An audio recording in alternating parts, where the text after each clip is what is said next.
तो मूवी का स्टार्ट घने जंगलों से होता है, जहाँ एक बूढ़ी औरत विलियम विलियम चिल्ला रही थी, ऐसे जैसे वो किसी को ढूंढ रही हो। और फिर अचानक उसकी नजर एक जगह रुक जाती है। खुद भी वो सहम गई सामने नजर आने वाले मंजर की वजह से। वहाँ किसी जिस्म वाला भेड़िया एक इंसान को खा रहा था। और आज पूरे चांद की रात भी थी। फिर सीन कट होकर प्रेजेंट टाइम में हम विलो नामी छोटी बच्ची को देखते हैं, जो अपनी फैमिली के साथ शहर से दूर जंगल में बनी एक घर में रहती है। उसका घर वाले सब अजीब थे। उसके घर में क्या चलता था उसे कभी मालूम नहीं हो सका। इसलिए आज हर चीज का पता चलाने के लिए वो अपने मॉम डैड का पीछा करती है, जो एक जानवर को गाड़ी में डालकर जंगल की तरफ निकले थे। इससे पहले कि वो कुछ देख पाती, अचानक उसके ग्रैंडपा वहाँ आकर उसे वहाँ से ले जाते हैं, ये कहते हुए कि रात होने वाली है, जंगल में खतरा बढ़ने वाला है। अगली सुबह जब उसकी मॉम घर आई तो वो सही से चल भी नहीं पा रही थी। और उसके डैड की हालत तो इतनी खराब थी कि उसकी मॉम और ग्रैंडपा सहारा देते हुए उसे रूम में लेकर जाते हैं। और ग्रैंडपा बिलो की मॉम यानी इमोजन से कहते हैं, देखो ये सब अब ज्यादा दिन नहीं चल पाएगा। उनकी बातें विलो को और सोच में डाल गई थी कि आखिर उनके घर में होता क्या है। उसी रात में उसे अपने डैड के रूम से चिल्लाने की आवाजें भी सुनाई देती हैं, जैसे वो दर्द में हो। विलो जब उन्हें चेक करने गई तो एकदम से भयानक रूप में आकर उसके डैड ने उसी के ऊपर हमला कर दिया। और तभी उसकी आंख खुल गई, मतलब ये उसका बुरा ख्वाब था। सुबह होने पर उसने देखा कि इमोजिन उसके डैड का कोट धो रही थी, जो तकरीबन पूरा ही खून से लथपथ था। अब उससे रहा नहीं किया, उसने हिम्मत की और जाकर अपनी मॉम से पूछ लिया, मॉम यहाँ चल क्या रहा है। इमोजिन गड़बड़ा गई और बोली, कुछ कुछ भी तो नहीं, सब ठीक है, सब नॉर्मल है। सच का पता तो लगाना था विलो को। वो चुपके से रात में अपने मॉम डैड की बातें सुनती है, जहाँ उसके डैड कहते हैं, इमोजिन मेरी हालत अब ज्यादा खराब है और मुझे पता है कि तुम मेरी वजह से मुश्किल में हो। इससे पहले कि वो कुछ और कहता, एलिजाबेथ उससे कहती है, आराम करो। और ये कहकर वो रूम से चली गई। विलो अभी भी एक सुराख से कमरे में देख रही थी, जहाँ से अचानक अब उसके डैड ही उसे देख लेते हैं। और वो उनकी लाल सुर्ख डरावनी आंखों को देखकर सहम कर अपने रूम में चली जाती है। अब तो डर के मारे उसे सांस भी नहीं आ रहा था, इसीलिए उसे ऑक्सीजन मास्क लगाना पड़ा। अब सुबह विलो के डैड के उठने से पहले ही इमोजिन उसे लेकर शहर जाने की तैयारी करती है। विलो पहली मर्तबा शहर जा रही थी, इसीलिए बहुत एक्साइटेड थी। उसके ग्रैंडपा जो उसे जान से भी ज्यादा प्यार करते थे, वो उसे चॉकलेट लेने के लिए पैसे देते हैं और इनका प्यारा सा सफर शुरू हो जाता है। उसकी मॉम आधे रास्ते में उतर के अपने कपड़े भी चेंज करती है और चुपके से विलो उनको देखती है कि उसकी मॉम के जिस्म पर बहुत सारे चोट के निशान थे। खैर यहाँ उसकी मॉम ने उसे सख्ती से मना किया कि तुम मेरे कपड़े चेंज करने वाली बात घर जाके किसी को मत बताना। और सुनो, आज मैं तुम्हें कार चलाना सिखाती हूँ। विलो की तो एक्साइटमेंट डबल हो गई थी। ये लोग शहर जाके अपना काम करते हैं, विलो के लिए इमोजन थोड़ी शॉपिंग करती है और ये लोग घर आ जाते हैं, जहाँ आते ही इनका सामना विलो के डैड से होने पर ये दोनों ही सहम गई। और जब उसने देखा कि इमोजन ने विलो को शॉपिंग भी करवाई है, तो वो मानो पागल ही हो गया। अपनी बेटी से उसका ड्रेस छीन लेता है वो और उसे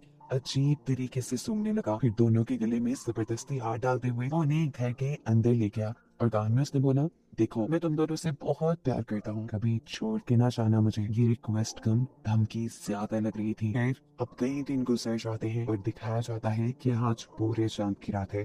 रात होने से पहले ही इमोजन अपने गाड़ी के अंदर एक जानवर पैक करती है और विलो के डैड को लेकर जंगल के लिए निकल जाती है। वो कहाँ जाते थे, आज रात वो क्या करते थे, विलो भी जानना चाहती थी। विलो भी उनका पीछा करने का फैसला करती है। वो दिखती है कि इमोजिन उसके डैड को लेकर एक गुहार के अंदर चली गई, जहाँ जाकर उन्होंने उसके डैड को जंजीरों से बांध दिया। इसके बाद इमोजिन जो अपने साथ जानवर लेके आई थी, उसे भी उस केव के अंदर छोड़ देती है और फिर केव के बाहर लगा हुआ एक बड़ा सा लोहे का दरवाजा बंद करके वो अपनी गाड़ी की तरफ बढ़ जाती है। मॉम के हाथ से निकलते ही विलो जल्दी से उस दरवाजे में बने हुए गैप के जरिए उस केव के अंदर चली जाती है, अपने डैड को देखने के लिए कि आखिर उसके डैड को होगा क्या। पता चलता है कि उसे अंदर जाते हुए इमोजिन ने भी देख लिया था। वो चिल्लाती रह गई, विलो अंदर नहीं जाओ, अंदर खतरा है। लेकिन विलो ने एक नहीं सुनी।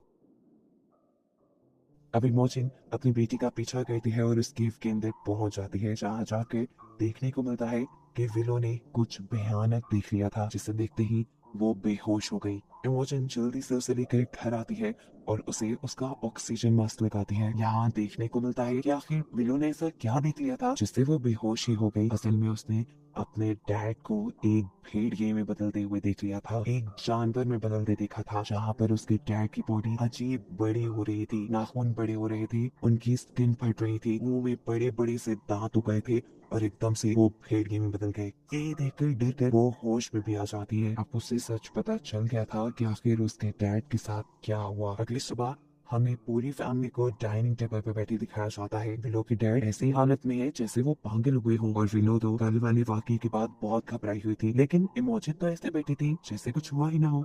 विलो घबरा कर यहाँ से उठकर अपने ग्रैंडपा के घर चली जाती है। उसके यहाँ से जाते ही उसके मॉम डैड उसके ग्रैंडपा से लड़ने के लिए आ जाती है कि बाहर निकालो विलो को। उसके ग्रैंडपा समझाते हैं, अरे वो डरी हुई है, उसे रहने दो कुछ दिन मेरे पास। लेकिन ये लोग जब ग्रैंडपा की नहीं सुनते और उनसे लड़ाई करने लगते हैं तो ये विलो से बर्दाश्त नहीं होता और वो चुपचाप अपने ग्रैंडपा के कमरे से निकलकर अपने घर की तरफ बढ़ जाती है। फिर आकर भी उसकी दिमागी हालत काफी खराब थी। उसकी मॉम ने उसे जो नए कपड़े दिलवाए थे उसने वो भी फाड़ दिए। रात भी हो चुकी थी। चुपके से विलो के ग्रैंडपा उसके घर आते हैं, उसके कान में कहते हैं, चलो यहाँ पर तुम्हें खतरा है इन दोनों से। विलो भी उनकी बात मानते हुए उनके पीछे आ जाती है, लेकिन इस चीज की खबर पड़ चुकी थी अब विलो के डैड को, जो अपनी गाड़ी लेकर उनका पीछा करते हैं और लड़ते हुए विलो को घर ले आते हैं।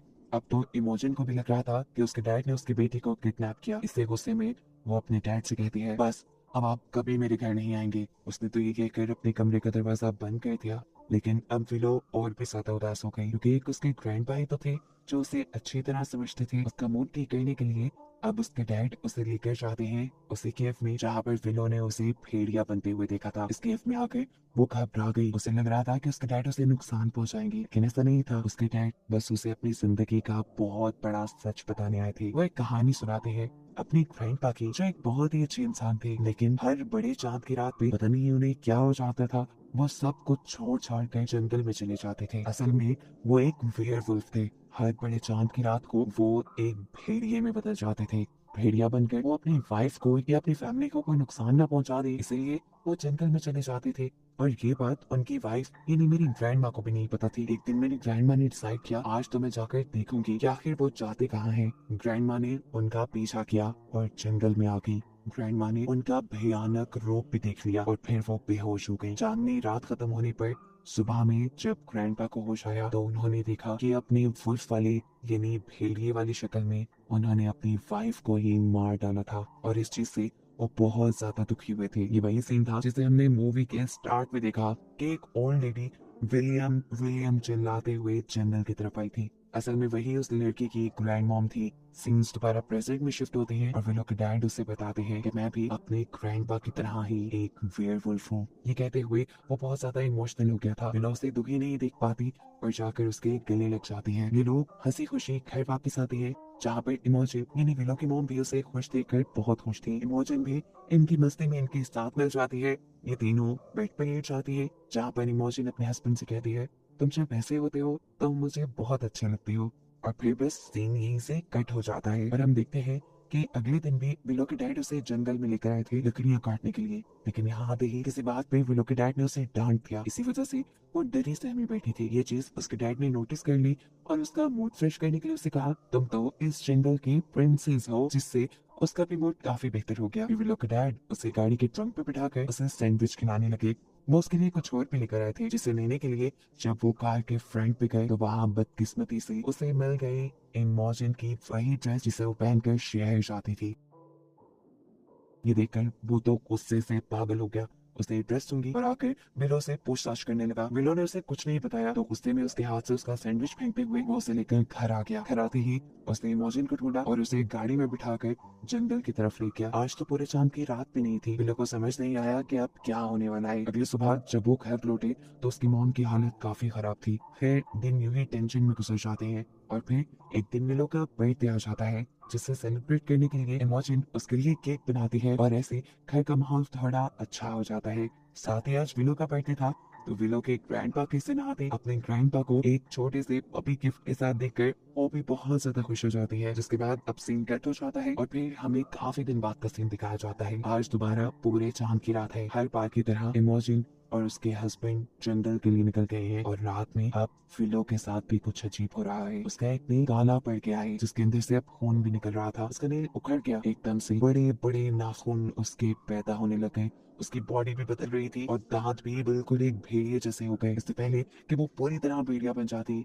उसे होश आ गया और पता चला ये सब उसका बुरा ख्वाब था। जब उठी तो वो बहुत ज्यादा घबराई हुई थी डर की वजह से। अब तो उसे सांस भी ठीक से नहीं आ रहा था। किसी तरह गिरते पड़ते वो अपना ऑक्सीजन मास्क उठाती है और अपने मुंह पे लगा लेती है। हालत बेहतर होने के बाद जब वो पानी पीने के लिए किचन में गई तो उसे दरवाजे के बाहर से किसी की आवाजें सुनाई दी। इससे पहले कि वो गेट खोलती थी उसके पीछे से ग्रैंडपा आकर उसे ये करने से रोक देते हैं। अब पता चला है कि असल में इमोजिन इस चांदनी रात में अपने हस्बैंड को अकेले ही जंगल में छोड़कर घर वापस आ गई थी। इसी वजह से तो वो बहुत गुस्से में घर वापस आया था। वो इनके साथ कुछ भी कर सकता था। विलो की हिफाजत करने के लिए वो विलो को ऊपर उसके रूम में छोड़ाती है और फिर इमोजिन अपने डैड से एक गन लेती है। गन लेकर वो जरूर अपने हस्बैंड को मार ही देती। ये चीज विलो की रियलाइज होती ही विलो दोबारा पैनिक हो जाती है और बेहोश हो जाती है। उसकी गिरने की आवाज इन दोनों ने सुन ली थी। ग्रैंडपा और इमोजिन दोनों यहाँ पर आते हैं। वो जल्दी से उसे ऑक्सीजन लगाना चाहते थे लेकिन अफसोस इस सिलेंडर में ऑक्सीजन खत्म हो गई थी, जो लेने के लिए इमोजिन को अब नीचे बेसमेंट पे जाना पड़ता। बाहर आए हुए खतरे की परवाह ना करते हुए वो बेसमेंट की तरफ बढ़ती है। वो जब सिलेंडर को लेकर वापस ऊपर कमरे की तरफ बढ़ ही रही थी कि गलती से उसके पॉकेट से गन भी गिर गई। बाहर अभी भी इमोजिन का हस्बैंड जोर जोर से दरवाजा नॉक कर रहा था। गुस्से में तंग आकर इमोजिन जोर से चिल्लाती है और कहती है बस भी कर दो, चले जाओ यहाँ से। ऊपर विलो की सांस भी रुक रही थी।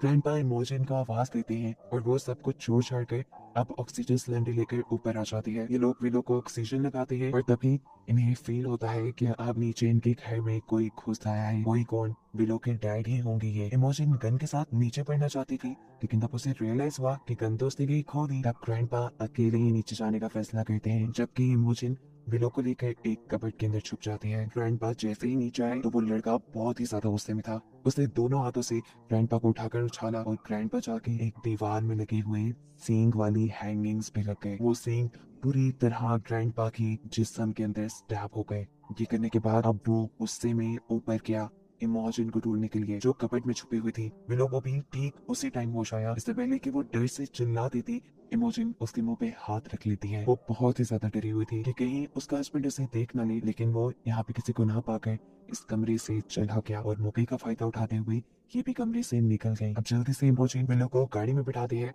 और उसे कहती है अगर 2 मिनट तक मैं ना आई तो तुम ये गाड़ी लेकर यहाँ से भाग जाना और जब तक सूरज ना उगे तब तक इस गाड़ी को चलाते रहना। मैं तुम्हारे ग्रैंडपा को लेकर आती हूँ।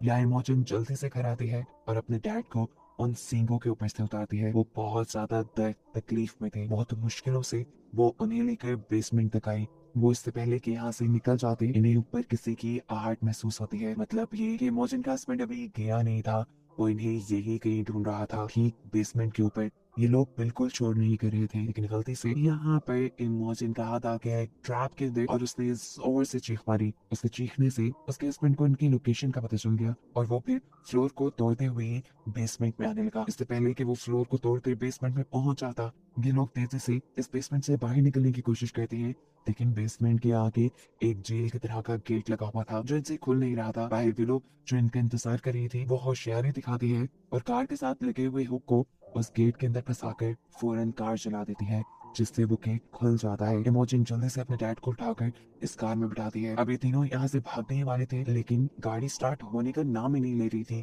तब इमोजिन के डैड यानी ग्रैंडपा नीचे उतरते हैं और इमोजिन से कहते हैं तुम विलो को लेकर सेफली यहाँ से जाओ, मैं यहाँ सबको संभालता हूँ। तब वक्त नहीं है। ये दोनों कार से उतरकर जंगलों की तरफ भागने लगी थी तभी अचानक किसी ने पीछे से विलो को उठा लिया। ये कोई और नहीं उसके डैड ही थे जो जंगल में छुपे हुए उनका इंतजार कर रहे थे। वो उसे अपनी केव के अंदर ले गए और इमोजिन घबरा गई कि पता नहीं अब उसकी बेटी के साथ क्या हो जाएगा। इमोजिन चीखते हुए उसके पीछे आती है और अब पहली मर्तबा हम विलो के डैड को एक भेड़िए की शक्ल में देखते हैं। उसकी गोद में विलो थी जो बेहोश हो चुकी थी, पैनिक हो गए। अपनी बेटी को बचाने के लिए यहाँ पर इमोजिन होशियारी दिखाती है और लड़ने के बजाय प्यार का हथियार इस्तेमाल करती है। वो उस भेड़िए का मुंह पकड़ के कहती है सुनो देखो हम तुम्हारी फैमिली है और हम तुमसे बहुत प्यार करते हैं।